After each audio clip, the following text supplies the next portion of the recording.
I want to thank all of you for coming to today's hearing and receive testimony from our colleagues.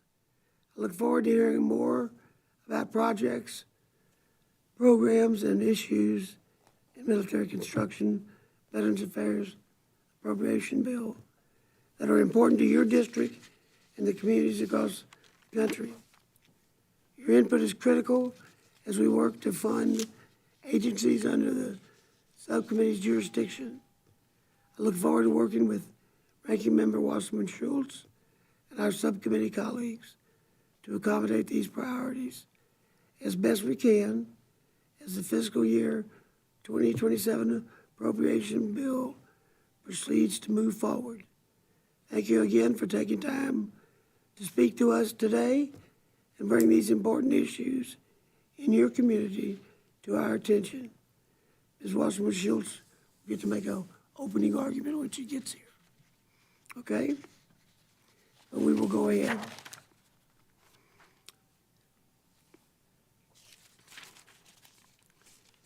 The first one, that's the second one. Here we go. Ms. Van Hoyle, tell us what your issues are. Your written will be entered in the record. Okay, fantastic. Thank you so much for allowing me to testify here today. And I'm here to talk to you about the Veterans Home in Roseburg. Now, Roseburg is in Douglas County, and myself and Representative Cliff Bentz split representing that county. My district, the 4th District of Oregon, has more veterans than any other district in Oregon. We have been, the state of Oregon set aside matching funds once in 2011. Both Representative Bentz and I voted on that. And then again in 2024, our governor signed a bill granting $35 million for the project. The state has been ready to go, and the need is there. And these veterans have been fighting. Our veterans put their lives on the line to protect and serve our country. They earn these benefits. This isn't charity. We know that the backlog in 2026 of the state home construction grants is well over $1 billion. And the grants from the VA help cover 65% of the cost. And every single year that we put it off, it becomes more expensive. These are rural and frontier communities that depend on these services, and our veterans deserve to live out the end of their lives in dignity. And in these rural communities, we don't have a lot of options. So this is something that has strong bipartisan support, is long past due, and although I'm fighting for the Roseburg Veterans Home, which again, Oregon has done its part for many years, the fact of the matter is $1 billion is a lot of money for these veterans, for these homes, whether it's for upkeep or building new ones. $1 billion is budget dust. I could go through, just as Mr. Carter, I'm sure you could as well, and find so many things that we're spending $1 billion on that would be better served, put to use, taking care of our veterans at the end of their lives. So I'm here to ask that we fully fund the State Veterans Home Program, and specifically that we fund the Roseburg Veterans Home building, because, as I said, this home would serve rural and frontier counties where we have very little option, and these men and women deserve for us to pay back their sacrifice. Is there a building there? Oh, I'm sorry. No. It's we have. Let me see. We have 13.4 acres of land, and this would house 134 veterans. So it would need to be built. But it's ready to be built, and part of our issue was this wasn't at the top priority for many, many years. We finally got it to that, whatever it is, Class A priority, in the last 2 years. So now our issue isn't that it's not prioritized in the list of things that need to be done. It's just the money's not there, and the money is being spent on upkeep of existing homes. which I'm not arguing against. But we also have to take care of the veterans that are there, and every single day we're getting more. So I think this is the kind of project that taxpayers, whether they're Democrats or Republicans, believe that where we should be spending our money. No, just a comment. And we've seen that in Texas also. We work with the land commissioner in Texas, and this type of partnership is important. So the important thing is your priority, you're up there, right? 'Cause, Yep. Okay. So in the surrounding areas, where would the next available, or where is the next available state home? Is it 100 miles? Is it? Oh, gosh, it's, we have a state home in Eugene, so that's about 2.5 hours away, and then it would be up in Portland, which is another 4.5 hours. And then there's nothing down on the south coast, because those are cities that are up north. We don't have anything at all whatsoever. And this is where, we have our VA in Roseburg, because this is the part of Oregon where we have most of our veterans. So there really isn't another option where there is capacity. Yeah, just to close, Mr. Chairman. Yeah, we've done that in Texas. We'll see, one, where are you on the list? And second of all, is there anything close by? And if there's nothing close by, then your argument becomes much better on that. Oh, thank The you. argument is fine. Question is the commissary you're looking for, right? No, sir. Veterans home for veterans that are, it's sort of a assisted living, Oh, okay, end-of-life assisted living. home. Yeah. It's Yeah. just for the home. These are for the Okay, homes. I misunderstood. Oh, no problem. I'm sorry, I didn't clarify. But yes, this would be for veterans living out the end of their lives, having memory care, Well, assisted I living. visited the one here in town, Yeah. and it's a really nice place. And again, we have one of our state representatives from down south, Republican state representative, his father had dementia, and they didn't have anywhere, the VA didn't have anywhere for him to go, so he had to have him 6 hours away, and he had to drive 6 hours to see his father. Whereas if we could have this home in our rural community, in a place that was accessible, it just makes sense. And again, there is no opposition to this project. There she is. Strong bipartisan I'll let support. you repeat your argument just for a second. Well, she has a very good argument. She has a good Whatever argument. Val says goes. That's Yes. So, well, thank So, you. And I think they just called votes. They So did. yeah, so Okay. we might have to. No, we don't. We're good. We will do our very best to try to accommodate you. Thank you very much, sir. And again, I come both, No, she's the first one. Okay. but Representative Benson and I both strongly support this. Very good. All right, thank you. Thank you. Sorry about that. That's all right. Now we're gonna, Thank you, Henry. Mr. Licardo? Hi, thank you. Thank you, Mr. Chair. You're looking for a commissary. I am, as a matter of fact, yes.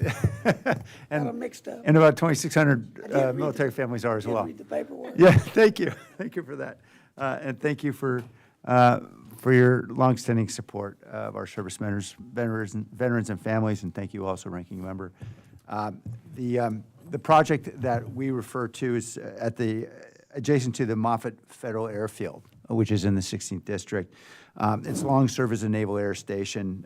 The installation itself has been decommissioned, but it still maintains a very strong military presence. It's got the 63rd Regional Readiness Command headquarters of the U.S. Army Reserve, the 129th Rescue Wing, the California Air National Guard. It supports the NASA Ames Research Center, which is now a leading center for supercomputing and nanotechnology, material science.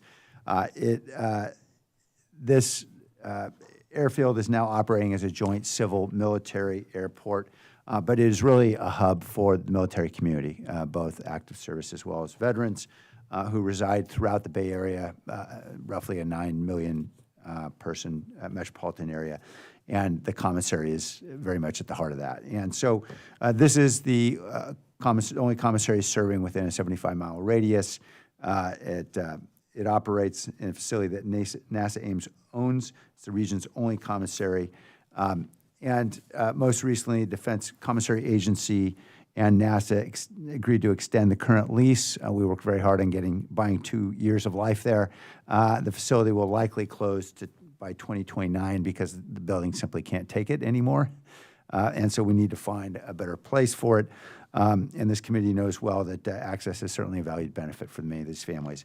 So we have been working collaboratively with the local community as well as with DECA and with NASA, and we've identified another site, or they have, I should say, which seems to have the support of the community. And so I'd respectfully request that the committee include report language encouraging coordination among the relevant agencies to evaluate options to maintain commissary access.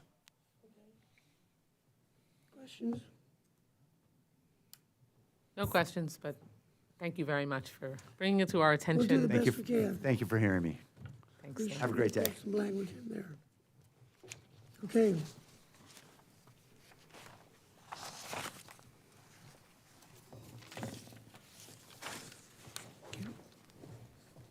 Okay.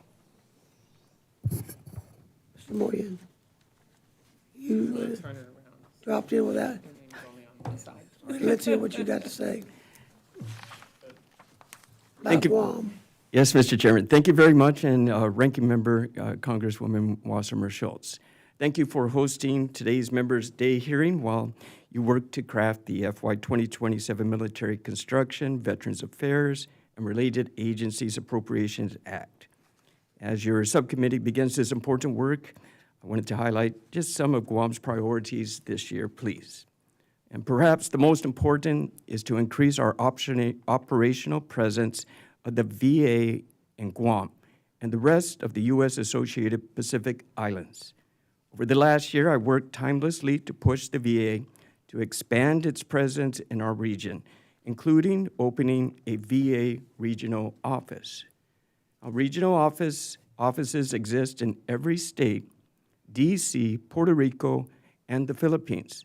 But veterans who call Guam, the Northern Mariana Islands, American Samoa, or one of the freely associated states must rely on the regional office in Honolulu, which is 7 date lines away, time zones away. And this is an injustice to our veterans and places a burden on those who are only looking to access their earned benefits. I'm asking for a two-step approach to fix this problem. First, VA should increase its operational presence by surging staff in existing federal lease space. This would leverage department's existing discretionary authority to assign defined claims intake, development, and processing responsibilities to Guam-based staff, utilizing an already leased space and an existing infrastructure. More importantly, this begins to close the gap in coverage and provides a measure of equity to those who serve. In other words, we need more of their employees there. They got more space than they need. And second, VA should begin planning the establishment of a regional office in Guam and submit that plan to Congress. Such a report should also work to identify any barriers to establishing a regional office if any barriers should exist. So I'd like the VA to tell Congress what they need to get done to establish a regional VA office for Guam. And it's in the VA, the Secretary of VA's existing authority to establish one, but he has not. So the path forward should improve access to in-person service, mitigate persistent time zone barriers, 7 of them, reduce claim processing delays.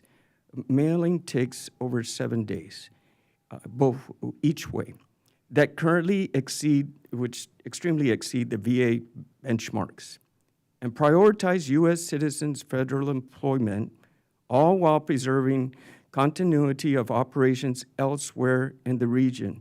We're talking Guam, Marianas, Free Associated States. And phase implementation paired with clear performance matrix would allow VA to measurably improve outcomes for Pacific Islands veterans in cost-effective, an operationally sustainable manner.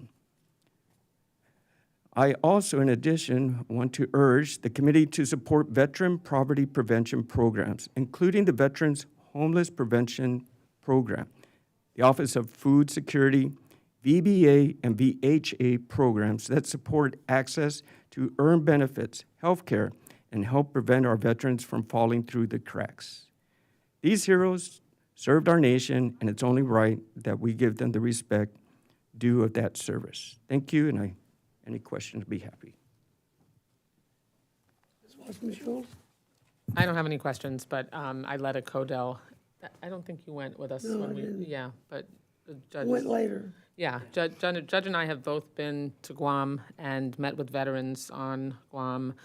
It is very clear that that these are serious needs. The effort and length of time that people on Guam, veterans on Guam, have to take to be able to get access to expanded healthcare services that aren't available, on Guam is excessive and unreasonable. And but I know that they've faced challenges in establishing a more permanent office in the past. But it is a real problem, and I know it's something that I will continue to try to help find a We'll solution try to to. help make that work. Yeah. Thank you. Thank you very much. You know, you and I talked about it a long time ago. Yes, sir. Yes, Still sir, Mr. talking about Chairman. it. We'll look at it, and we'll see what we can do. Thank you, Mr. Chairman. Okay. Thank you, member. Thank you. Thank you very much. Guess we go vote, huh? They voted. Oh, is anybody else, you waiting to see us? You're with him? Okay. Well, if there's nothing else, we'll adjourn. There you go.